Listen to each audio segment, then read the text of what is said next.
Friends. Yeah.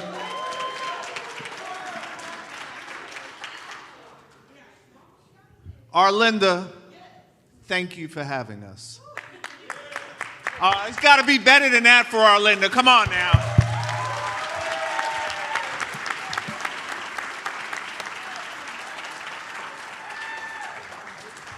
Welcome to the 2019 version of the Record Executive Panel of the MBE Conference. Now, mind you, this is not necessarily the A&R Executive Panel, but we are the record, yes.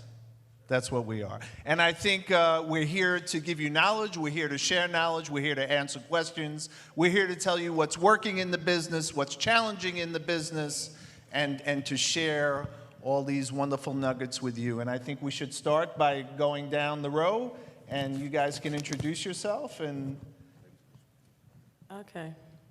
You guys are so nice when you're on ladies stage. first. My name is Juliette Jones. I run the Urban Promotion Department at Atlantic Records, as well as Rhythm. Yeah, I'm very thankful. It's working out. A ton of my team is in the building, so thanks, guys. I think we're the best in the business. I'm supposed to think that. Happy to be here. Thanks, Arlinda. Yeah, my name is Wilt Wallace. I'm the VP of Urban and Rhythmic Promotion at Warner Records.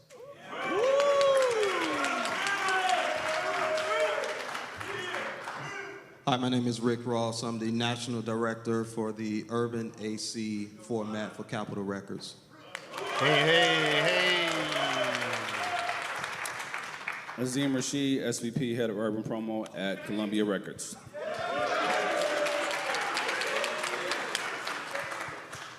And I'm Larry, and me and Keenan over there stand up. Keenan, we representing Interscope Records in the house.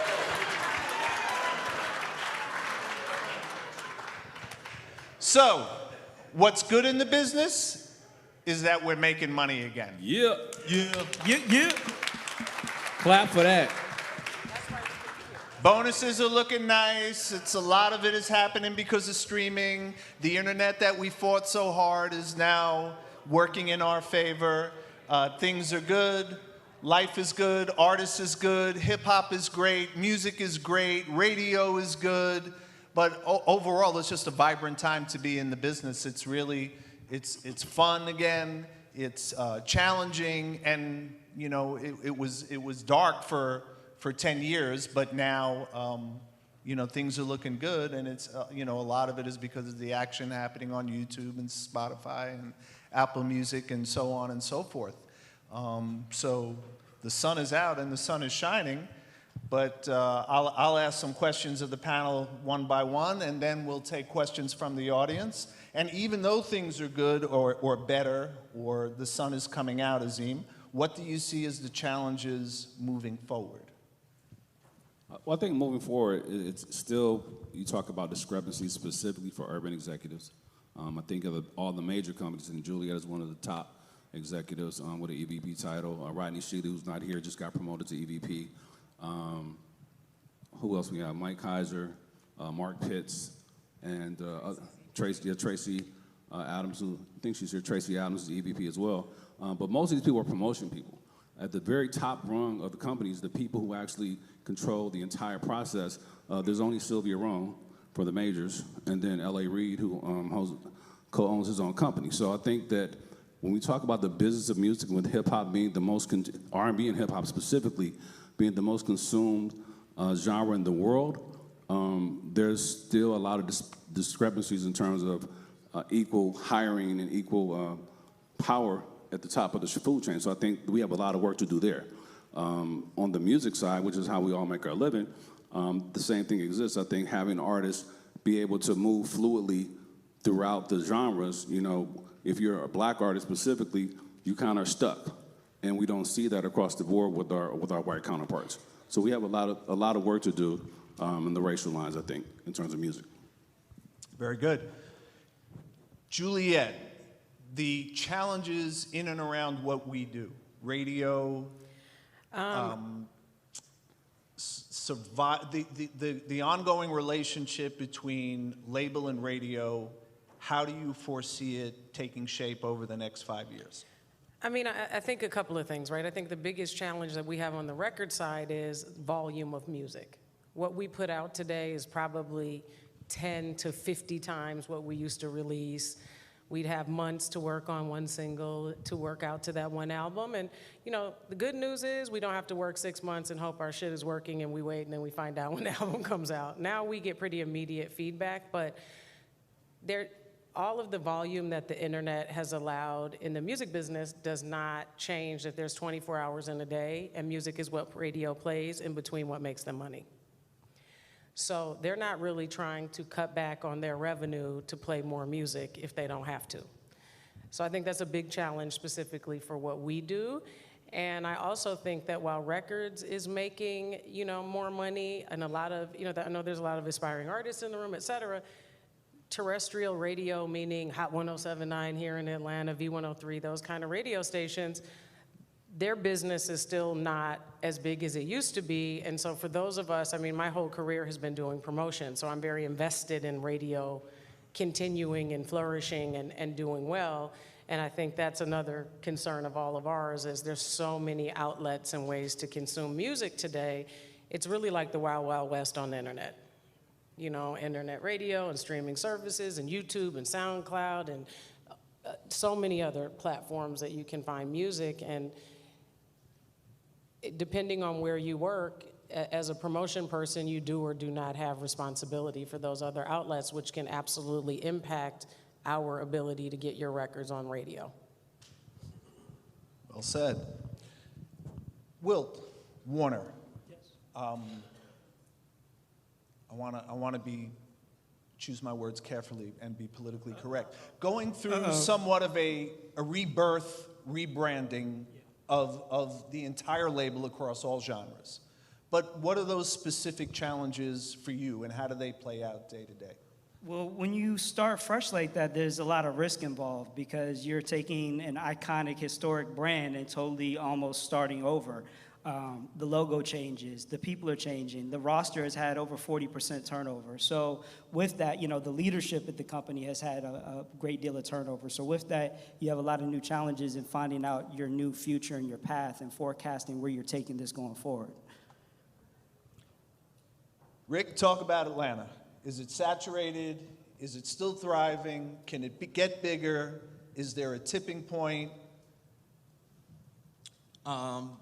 Atlanta is Atlanta. I mean, you know, it's always been the epicenter of urban music. You're finding more artists coming here, recording here, trying to break their career here. But like I always tell a lot of different artists, like, don't look at Atlanta as your first stop. There are other many markets around Atlanta that you can break out of. You know, for us over at Capitol, we just so happen to have the home of QC right here in Atlanta, which we've had a lot of success over the last couple of years with the Migos, Lil Baby, Leighton Green, and a couple of other artists that we're working. So, you know, Atlanta is pretty much a big part of what we do in terms of our business at Capitol, which we're grateful to have over the last several years. It has been incredible rebuilding the whole Capitol brand in terms of urban music. And I think, you know, Azim was here and he led built the foundation. We've increased our staff, you know, and not only are we being successful over on the mainstream side, now we are really, you know, focusing over on the urban AC side as well. So, but a lot, to get back to your first question, Atlanta has a lot to do with that. Okay. I'm going to do a bit of a create my own panel moment here, and I'm going to ask Keenan to come up and have a seat up here. And I got a question for Keenan. Keenan. Sleep. My right hand, Keenan Johnson, Interscope Records. You see, Kev? You see, Kevin? You We know there's a lot of artists that want to get put on here. and a lot of you want to get your music heard, and a lot of you want your start. So I'll ask Keenan, top 3 most important steps for a new artist trying to get on. As you heard in the previous panel, I think the starting place is with your team. And I think a lot of people would say manager initially, but I don't think that's the case. I think you need to align yourself with people who want to like-minded as you, people that are web creators, people that are good with a camera, people that are good with editing, to make sure that your content game is on point, first and foremost. And just aligning yourself with people who really believe in your vision. You know, a lot of people were talking about their records don't get a shot at radio. Understand, that's the last place you need to be worrying about in the beginning. You need to build the foundation online. You need to build the foundation on social media. You need to get these people that are champions of you, that's going to support you, go to your shows, and bring other people out to your shows.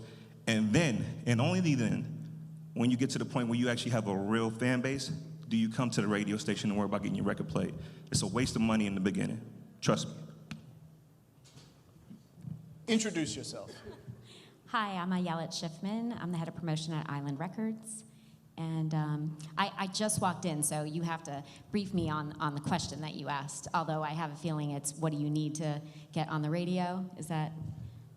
Well, that was it. But I'm gonna ask you a question that you just walked up, so I have to come up with something. Challenges for women in the business. That's a good one. Good question. Or to frame it even more for this room, challenges for women in hip hop. Honestly, I think you can look at it as a challenge, but I think throughout my career, I've always been confident, and I've always asked to be at places. If you don't ask, they won't ask you. So I think you need to put yourself in a position where you're noticed. And want to be there, because again, no one's going to get you to the top but yourself. So I think you have to trust in yourself. Juliette? Yeah, I got I know. a gang of challenges for women in hip hop. I mean, when I first started, Larry was my first boss. Thanks, Larry. I had been interning for 5 years by the time Larry gave me a job, and I had a lot of guys who promised me jobs, and I showed up to the meeting, and that was not what the job they wanted me to do is not a job that I perform. Yes. And so I remember one guy who was running a major label promotion department told me, and a lot of people in this room know me. If you don't, I'm known to speak very candidly, and I'm sorry if you're filming because I cuss a lot. It makes me feel like you really understand my point better. So I had one guy tell me that he didn't hire women to do promotion because once you fuck all the programmers, you have nothing left. Clearly, I'm still here many years later. I'm doing well, so he was wrong. He's no longer around. Sad face for him.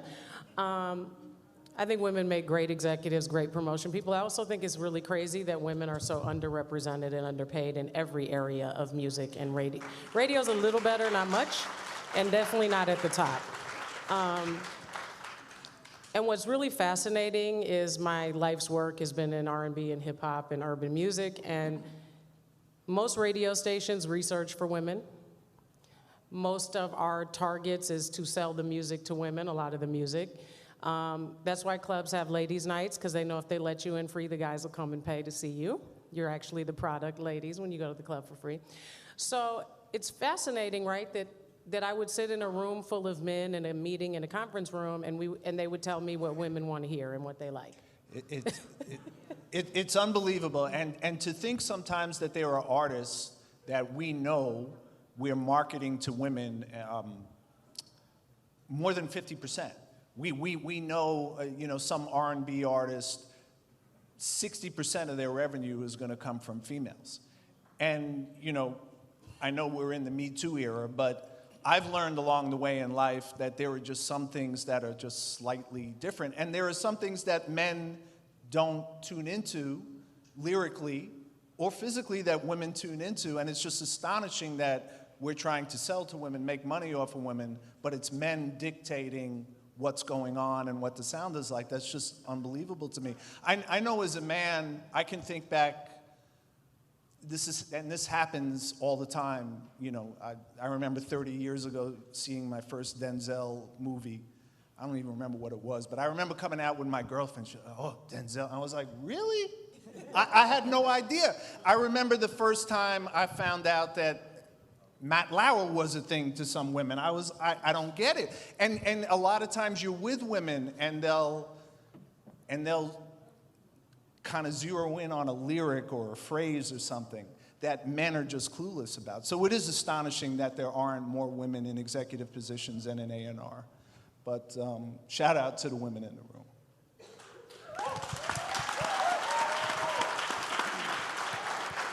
So we need in honor of all of that, we need a woman to ask the first question to the panel.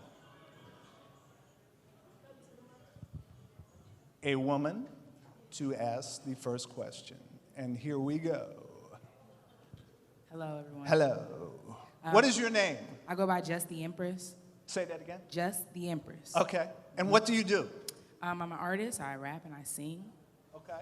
You rap and you sing. I rap and I sing. Okay. It's more like a All right. And rappy, flowy. and your question is? I'm glad we started talking about this topic because that is a big concern of mine, you know, being a woman in the industry and me being my own team as of right now. Like, I have a team, but they can't travel with me. I'm a person that goes around everywhere. Like, I just came from Phoenix. I was in Ohio, and I do the same thing everywhere. I remember in the last panel, he's like, work, you know, everywhere you go. So I'm here now, and I'm finding all this stuff out. You know, that a lot of things I've been doing is actually right. And now I'm just like, what do I do next? You know, I'm in front of all these people, and I have a lot of these things established already. I have a DJ / manager / PR. You know, even didn't even know what they were. And I have all this help, but it's really not, you know, getting me to the next level. And being a woman, you know, it's like, what is the barrier? I'm really looking for the barrier now. And I know I've been hearing passion sells, and I'm very passionate about what I do. And I'm just looking for, you know, that And next step. your music is living online? Yes, And it's growing? yes, And by followers and streams and YouTube and all of that? everywhere. Okay. How many followers do you have on Instagram? Roughly 6,200 right now. I just What do you want to give us your handle so you can get some out of this room, yes, young lady? no, definitely. Just JUST _ the Empress THEEMPRESS. And I'm just being out here for the last couple weeks in Atlanta. I've grown over to 250 organic followers, just going to different events, whether I'm performing or not, and just, you know, meeting people, giving out my artist cards and things like that. So now that I'm here and I'm putting all this work, and maybe for the last 2 years consistently, you know, no let up, visuals and everything, I'm just ready, like, what is the next step? Because I have the support, you know, I can invest, and I'm really just looking for the next step. And just being a woman, I'm just wondering if, is that something that I should be afraid of? Is that something that I should just, because I'm not, you know, like, I'm not rapping about the same thing that everyone else is either. You know, sex sells, I'm not all the way in the camera like that either. And a lot of people, you know, put that in my face too. And I'm just like, you know, looking for something. I mean, I would like to answer maybe Yeah. someone else. I mean, I work with Cardi B, and we Yeah. have, you know, a ton of women on our label. First of all, you can't be concerned about being a woman unless you plan on changing it. It is what it is, right? Exactly. You have to say in 2019 unless you plan on changing it, because you know that's a possibility. But the reality is that you're doing the right thing, but you have to continue to grow your fan base, be consistent. Consistency is key, and I know that, you know, I personally thought the whole kind of controversy with Jermaine and his comment on female rappers, as if what really makes me upset sometimes about our culture is everybody was mad that he said it, but they didn't tune in long enough to see what happened next, right? So if you're a rapper, I sincerely hope that you submitted him a video for the So So Def Women's Hip Hop Challenge, because girls are getting signed off of that, and the point was to give female MCs who don't just talk about sex an opportunity. Right. So I think that you have to put yourself in every area where you can grow your fan base. And I also find that today, we do a lot of talking about digital and internet, but what happens if it all blows up and you've had one performance in life, right? You should be gigging everywhere, performing everywhere. I work with Meek Mill. Meek Mill started out rapping on the corner. That's where he got his fans from. He was battle rapping and he was selling CDs out the trunk. So if you're a rapper and a singer and you don't rap nowhere and you don't sing nowhere, you're not. It's just your dream. Exactly. And if I go to your page and there's not a bunch of music on there and you just look cool, that's a big problem. I find a lot of artists when I speak at these things are like, I'm an artist, check out my Instagram, this and that, and they look cool as shit, and they have photo shoots, and they go places with an entourage, and I cannot hear one note. Right. Well, fortunately, if you go to my page, I have a lot And of visuals, without things like hearing a that. note of your music or anything, you said you had 6,000 followers. You have more work to do. Definitely. No, I agree on that. And I just wanted to make sure, I just like to hear confirmation, from people that are successful in the business. And, I just know that I'm going to be consistent and I'm going to make it because I'm not going to quit. So that's really, I just want to hear, from you guys. That's right, like the late, great Nipsey Hussle said, the only difference between him and everybody else is he did not quit. Right. Also on Atlantic. Definitely. Thank you. I appreciate you. So one more interesting question about this topic of women. Azim, at any given time on the urban chart, out of the top 40, there's between 6 and 10 women on that chart, and that chart is heavily dominated by males. Is that because this is what people want to consume, or is that because this is what we're giving them? I think it's a combination of both. I think, we talk about is what people want to consume. I think it's what's available on the market. I think that by and large, even though women may want to do it, maybe they haven't taken that step. So the available product is not there. Like, I just got to Columbia. Demetrius Lloyd is in here, my national out of Texas. Do we have any female rappers other than Jazzy? So we got one rapper on an artist of 250 labels. So I don't know how many have been submitted, but I think that in terms of the available inventory, it's not there. So that's going to have do something with the average of numbers. So I think if there were more people in the market, possibly those numbers could go up. Fair enough. Next question. They were in line before me, those two right there, and I'd like to give them a chance to speak. Can I just make a real quick comment about what Azim just said? Yeah. It's also that, look, women, everybody, you have to support female artists on social media platforms because the women with the biggest following on most social media that I see put themselves up in bathing suits and lingerie every day. So if you feel strongly as women and consumers that there should be more opportunity for women, start with yourself. Like, you'll follow every dude that talks some shit about the street with 17 people because you like one song. A woman has to, be the finest motherfucker in the world and make 17 hits before she can get a like or a follow from you. We have to do better with that. Yeah, I was just saying, those two lovely ladies right there were in line before me. I'd like to give them the chance to speak. I was just bouncing back and forth, but go ahead.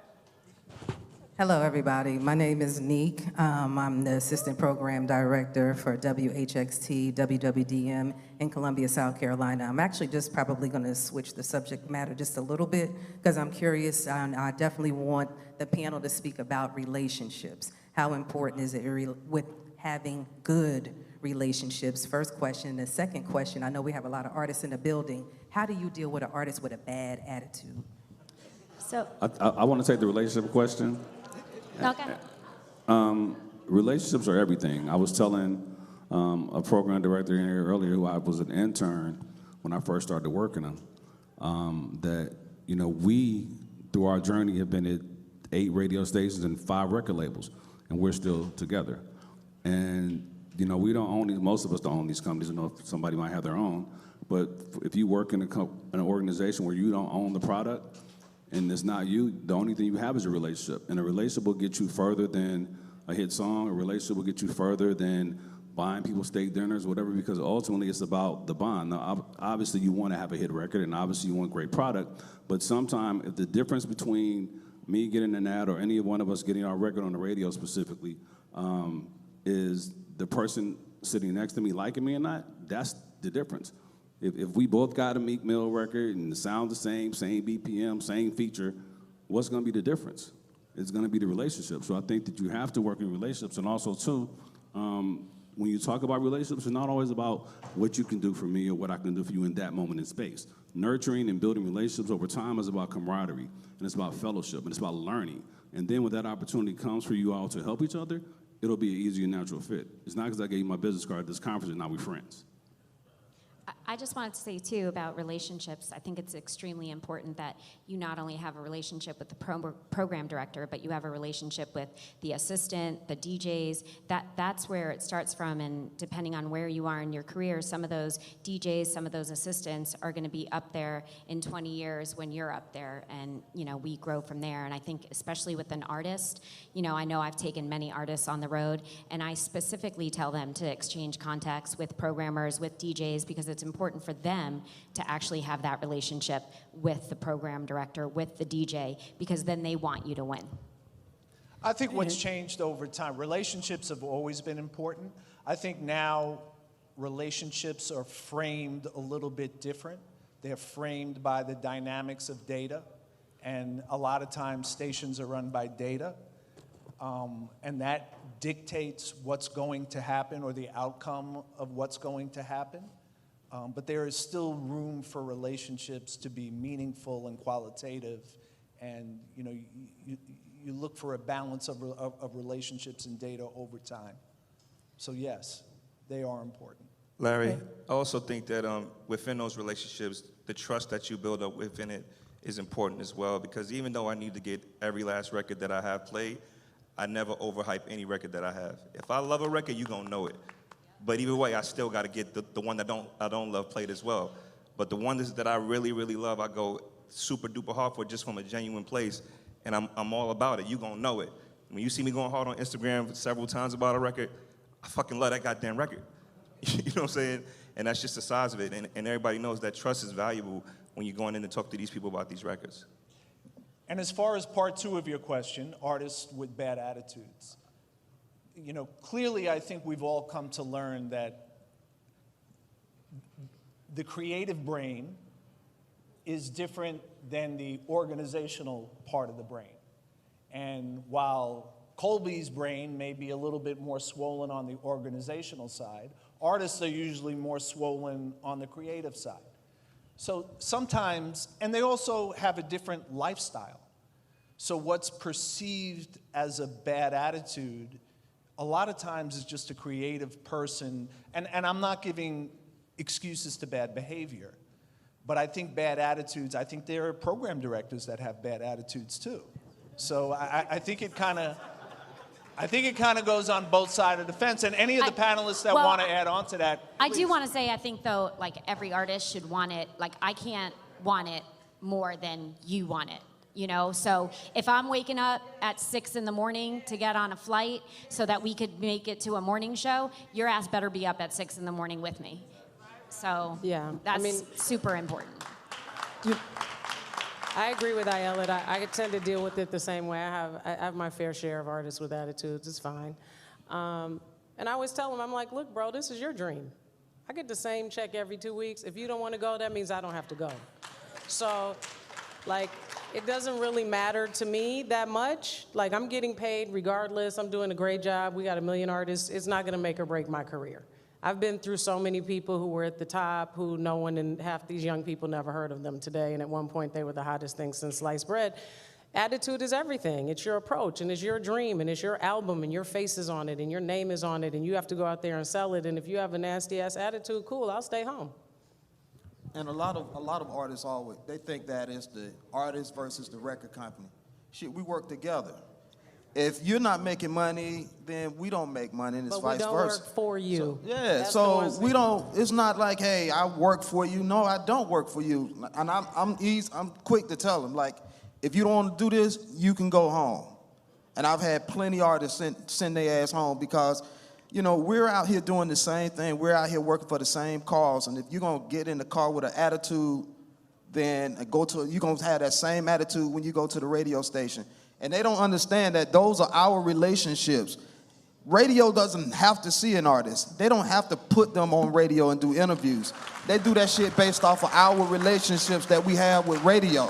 So an artist think that because, we're spending this money and we're going to dinner and we're taking them to radio like they earn that. You ain't earned shit.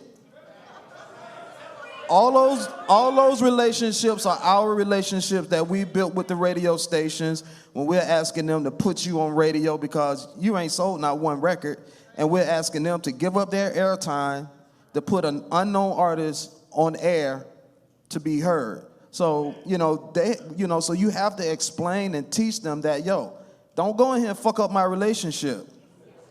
Because if you fuck up my relationships, it's gonna affect other things that we're doing with this radio station. Sometimes it's better to leave the artist's ass at home and just work the record. Oh, we do that. Yeah, so. All right, next question. Okay. My name is Jay Rose. I'm from South Florida, affiliated with Record 33. And I just wanted to know, in terms of what you're looking for like the next hit, do you want something that's more unique, never heard of, or something that's kind of formulaic almost? And if so, what is that formula? I don't believe that there's a formula. I believe that music is a vibration. It's something that people feel, and we can't make it too scientific. I know some people do, and there are formulas that are common and consistent, but you can't do that. You got to do what's right for you. You got to be authentic as an artist and make the music that makes sense for you, because you're going to have to continue to make that music for years and years. So if you get a hit off of something trying to copy somebody else's gimmick, now you're stuck as that guy. Do you want to be that guy for the rest of your life doing what he does? Or do you want to find an audience that relates to what you do and make sure that they engage with you? Because at the end of the day, it's not about how many followers or how many people are out there listening to you. It's about how passionate they are and how they engage with you and your type of music. So that's my point. Thank you. All right, we have about 10 minutes left, so we want to get as many questions as we can in. Go ahead. Okay, my name is Jessica. I'm from Montgomery, Alabama. My Instagram is Just Be Singer. And as an up-and-coming female R&B artist, what do you guys look for in an artist when you're out searching for? What are you looking for? I think ultimately you want something that other people want. I mean, none of us are A&Rs or do it as a full-time job. Like I heard on the other panel say, we want hits. We all want hits, but what is a hit? A hit is defined by the demand by the public. So to Wilt's point, you need to make music that, one, resonates with who you are and genuinely speaks to the message you're trying to put out in the universe, and then find, hopefully, 1 million people who agree with you. That's it. And it's also to understand when you're an artist, you're a brand.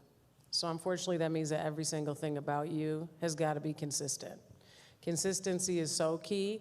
Like, I don't understand, like on the last radio panel when Johnny D was saying people come in with a CD written on in Sharpie, they ain't got a photo, they like have on house shoes and a sweatsuit. Like, first of all, there are people who walk into a room and they look like somebody. And it's not because they have all the expensive stuff, it's because they have a style and they look like something. And I think that in general, as an artist, male or female, and unfortunately for women, it's probably a little bit more challenging and definitely more expensive. But it's important to constantly present yourself, and I can't stress enough that as an artist, if you are not performing, wherever you are, that you must do that as much as possible and get fans. You're an artist, right? So what you want people to like about you is your music. That's what you're selling. So you have to make sure that you lead with that as much as possible so people have an opportunity to hear it.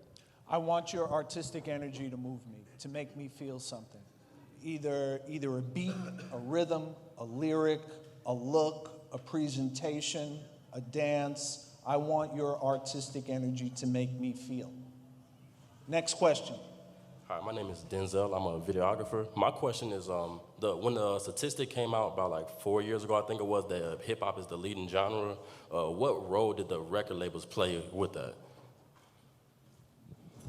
I mean, look, I don't think that the record labels did that much differently. I think that with streaming and the internet, the information was available to us immediately. And I think most of us up here have worked in hip hop and R&B for our whole careers. Like, we knew that. Now everybody else knows that because we can measure it immediately. So it's not that something so dramatically different happened, other than we have much more access to information and data to show that that's the truth. Like, everybody knew Beyonce was big before they said that, right? We all knew Jay-Z was big, we knew Drake was big, and we could see it. Like, we see it at the top of the chart, but it's been a misnomer that you get big enough, you're Rihanna, now you're a pop star. Nowadays, people have to be like told stuff to follow with it. So when that statistic came out, like, did you see like a big boost in hip hop sales and streams? I don't think that we just can measure them better, but I do think that to go back to something we pointed out earlier, it's the big issue for everyone in and around the music business was, now it's proof that we're the #1 genre. Why are we still not paid at like the #1? Why are we not running the company like the #1 genre? Like if our culture and our music is making all the money, when are you going to let us get in the big seat? Amen. Thank you. And don't forget technology. Technology is the great, it leveled the playing field for everyone. So back to Juliette's point about the measurement, before we were counting CDs or downloads, but with streaming, and phones specifically, it opened up the whole global economy. And y'all know you used to buy CDs from the barbershop. We didn't get credit for that. Yeah, and to your point, one thing that I've seen, Larry was asking me about the challenges and changes at my company and rebranding, and we were a rock label traditionally, and heavy rock, pop-leaning label for years, back to the 50s and 60s. And what I've seen is in the last year, out of the 40 new artists we've brought in, 30 to 35 of them are all hip-hop and R&B. So you've seen our label take a complete 180 off of the type of information that you're talking about, for my company specific. You're up. My name is Stuaside. I'm from North Carolina, but I'm currently living in Los Angeles. I was wondering, what point do you think, because right now I'm big on Instagram and I'm living off my Instagram, and my spins and stuff like that. What point do you think you should start reaching out to labels? I don't know what point, I don't know, I don't know. I'm already, I'm trying to change into actually making the music the career, not so much just selling products on my Instagram and stuff like that. I don't think you ever start reaching out to labels. I think you let the labels find you. I think you reach out to fans. I think you engage people that are going to support the lifeline of your career for the rest of it, and it's not a label, necessarily. I think that's where you have to go. I've seen a lot of artists lose fans chasing labels, but I've never seen an artist lose a label chasing a fan. So I would go after the fans. And I'll say this to that. I know it sounds cliche when we get up here and say, the labels will find you, but the truth of the matter is the labels will find you in 2019.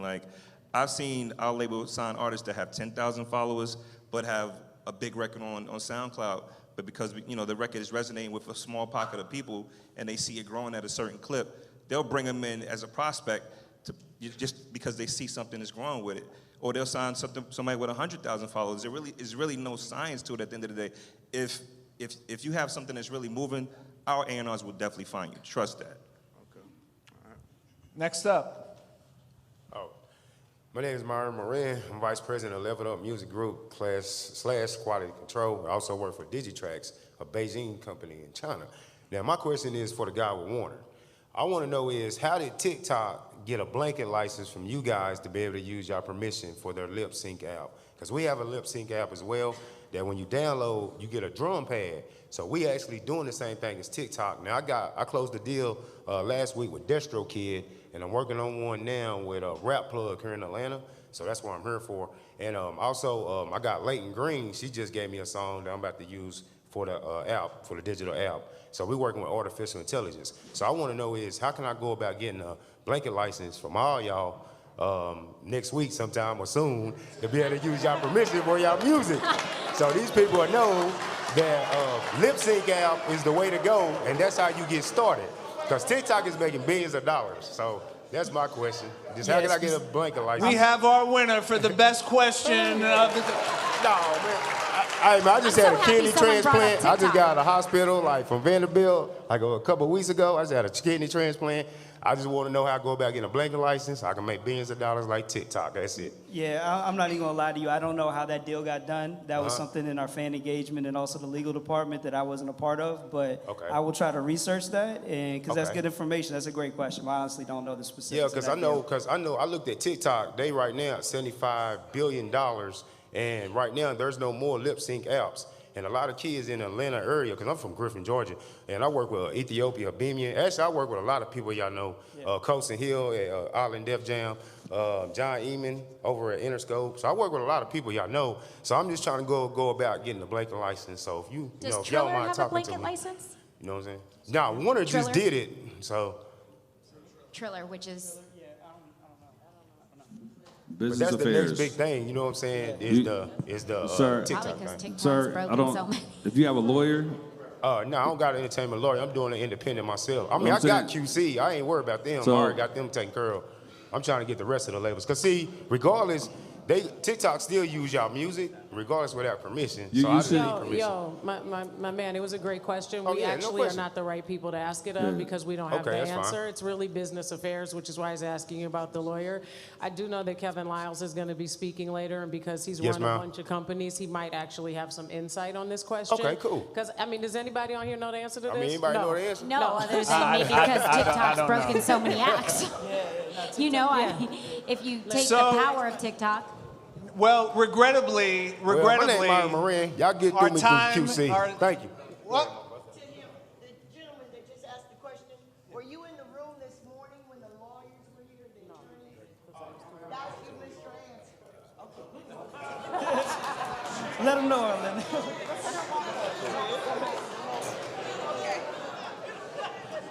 So, regrettably, our time has come to an end. Arlinda, next year I think we should get 2 hours.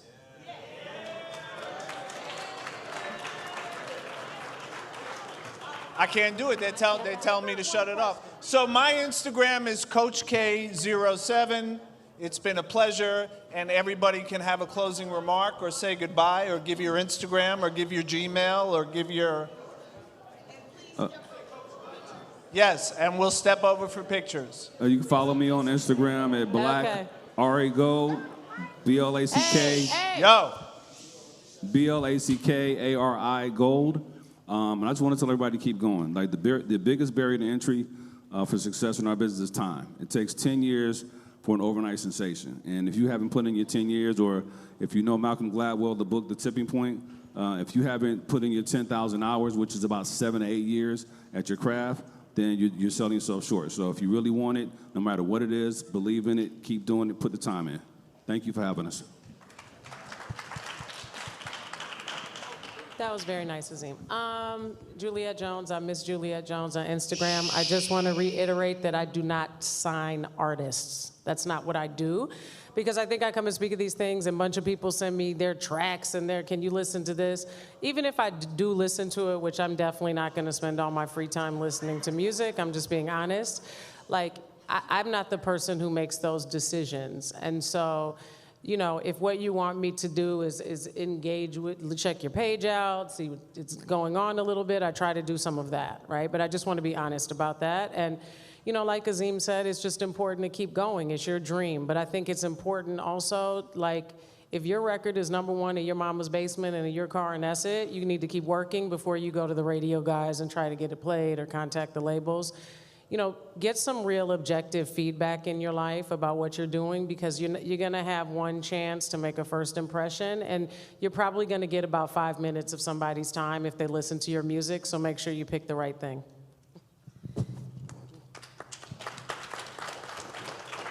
Once again, my name is Wilt Wallace. That's WILT WALLACE,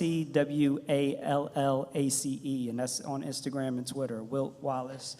And, you know, piggybacking off of what Juliette said, like, you know, really focus on your craft, focus on your fans, focus on your inner circle, the people around you, the warm audience. If the people that love you don't love your music, then how are you going to get strangers to pay attention to it? You know what I mean? Really focus on that. Be authentic. The audience wants authenticity. Focus on your demographics. Know who your audience is. Who are you rapping to? You know, if you're rapping trap music, why are you doing, you know, pushing it to people that love gospel? Like, you got to make sure you're in the right place and with the right crowd. And just keep doing it. Like they said, persevere. My IG is Rick the Runner. I will say this, continue to learn the business of music and entertainment. And not only that, get involved in some local community organization to give back. The entertainment industry, we have a lot of responsibility to our community, and we have to give back. Whether you are an aspiring artist, or whether you're an artist that is sold millions of records, or whether you're on the executive side or not, we have a responsibility, because the entertainment industry is looked upon as life-saving for a lot of these kids. So please get involved in some type of local organization to give back, all right? It's Keenan Johnson on all social media. That's KEINON Johnson. And I feel like you get out what you put in. So if you put in 50%, that's what you're gonna get back. Everybody up here is veterans in this game, and we put in 100% every day. That's why we're still up here, and that's why we're still thriving to this day. So we're gonna do the work regardless. Whether you're gonna work or not, we're gonna work. We're gonna bust our ass every day to keep these checks going. So if you could equal my shit, we gonna win. If you not, don't come to my label. Period. Facts. Ayelet, AYELET NYC is my Instagram. And I just want to say, you know, especially for the newer artists, just own your market first, too. I think it's really important that you own your home state. We just signed a girl from Connecticut, and I'm like, you need to do a tour in Connecticut, like go around and, you know, make sure you own that before you go elsewhere. So that's really it. Thank you. Yes, beautiful. If you're in this room, you haven't made it. Keep working.